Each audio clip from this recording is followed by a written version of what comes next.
Hello again, YouTube.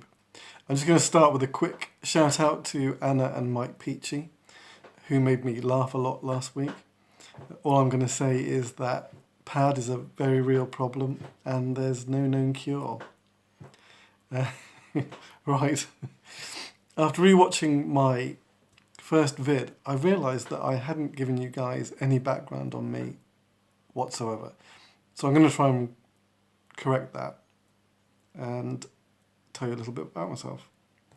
I have been making pipes for about 3 years and selling for about 2. And when I started, I was kind of in the dark, really. I wasn't plugged into the pipe scene in any way. I wasn't doing the social media thing. So I was just making just pretty straightforward pipe shapes they were pretty generic, actually. The first time I sort of struck out into something different was a studded pipe that I was making for myself. I'm not sure where the inspiration from that came from, but after I started doing Instagram and Facebook, all of a sudden I did find people whose work have influenced me greatly. Mainly the German pipe makers.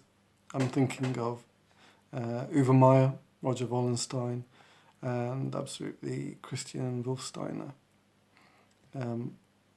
Those guys for whom the idea, the concept comes first, if you know what I mean. But since then, one of the pieces that really stuck with me was Chris Asterou's Strawberry. Previously, those kind of shapes didn't really interest me. Just a very personal thing. But, they just didn't hit home. But I think it was a Facebook post. Chris had posted a strawberry and I couldn't look away. I just thought it was amazing. And then after that, more recently, Jean Gamboni and his, to my eyes, his weird sort of cosmic, I call them, these sort of like round, bulbous shapes that frankly look alien to me and look like nothing else that I've ever seen. So those would be my influences. But what I did want to tell you about this week was something that I didn't mention at all last week. Polyester. I cast my own polyester resin now. Keeping in mind that my influences are from the German side with the idea that the concept is first. That really struck a chord with me because that is the way that I work. I have the idea first. I know what pipe I want to make and then I try and go out and make it. And so previously I would be ferreting around over the internet trying to find the pen blank that matched the picture in my head. And more often than not, wouldn't be able to find it. And so I got into the habit of casting my own, which is just easier in the end. This is an example of the kind of thing that I cast. This one is, I think you might be able to tell, it's a 3-colour cast. So there's like a bright red at the bottom, a dark red, and a yellow mixed in. And I make these blanks pretty much with the pipe maker in mind, with my needs in mind. Because these are, for example, 6 inches long, whereas the standard pen blank would be about 5 inches long, I think. Now the standard length for a pipe stem is about 3 inches if you're using a Delrin tenon, which with polyester I always do. You may be able to carve an integral tenon, but this stuff is a bit more brittle than other plastics, so I always use Delrintenum for these. And that means that you get 2 full stems out of 1 blank. With the 5-inch ones, with the pen blanks, you get 1 stem and a bit left over that frankly you can never do anything with. I suppose in theory you can use them for rings, which I don't really do. Or if you're going to do a short stem pipe like a Liverpool, you could use that, but generally the leftover bit sits in the corner and gathers dust. But with these, 2 full pipe stems. I'll just show you another piece. It's not a stunner in colour, just to show you that I cast in different sizes. So this one was a 30mm blank. So this one's cast in the tube, so cast almost as long as a piece as you want. So that's those.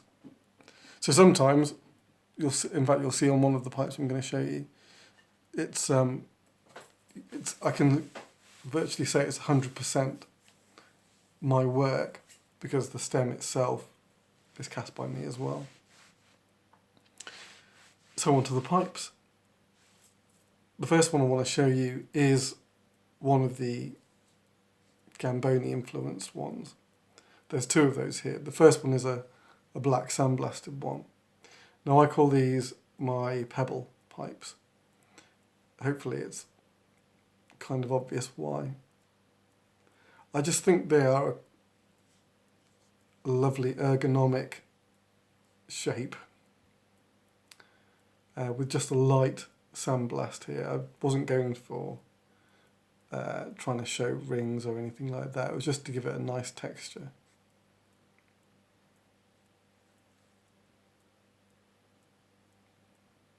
Just going to pick that up.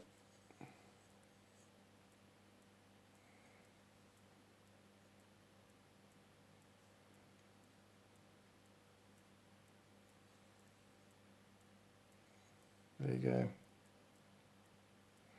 So that's the first example of a pebble pipe. The other one is a smooth pebble. This is a German Cumberland stem. Cumberland? I mean ebonite.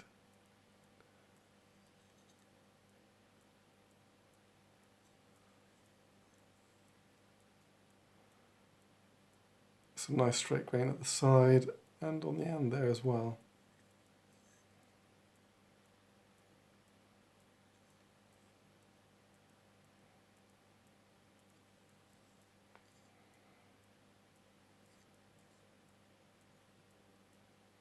So both of those are on the site. Last time I did show you a reading pipe that I had available, and that sold quite quickly, so I made another one. Just to remind you, these are 7.5 inches long. The bowl is 2.5 inches high, Plateau rim. Just gave it a slightly different look, so it's still got a light sandblast, but this time a kind of hot orange stain.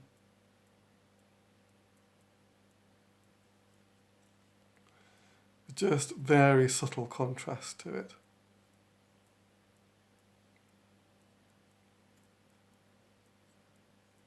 And this is a German Cumberland stem.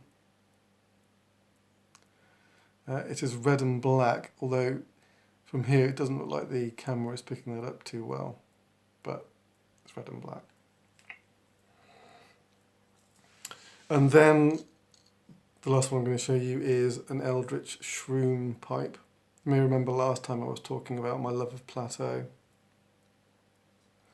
This is one of the ones that I carved with that in mind, with this fantastic kind of topography on the top.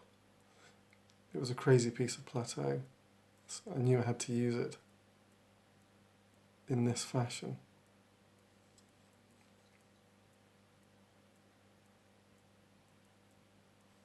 with a green Cumberland stem. Okay. That's it for the pipes.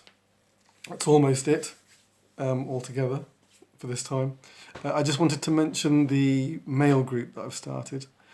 I will be, if you're interested, I will be posting pipes in the mail group that I won't be posting anywhere else.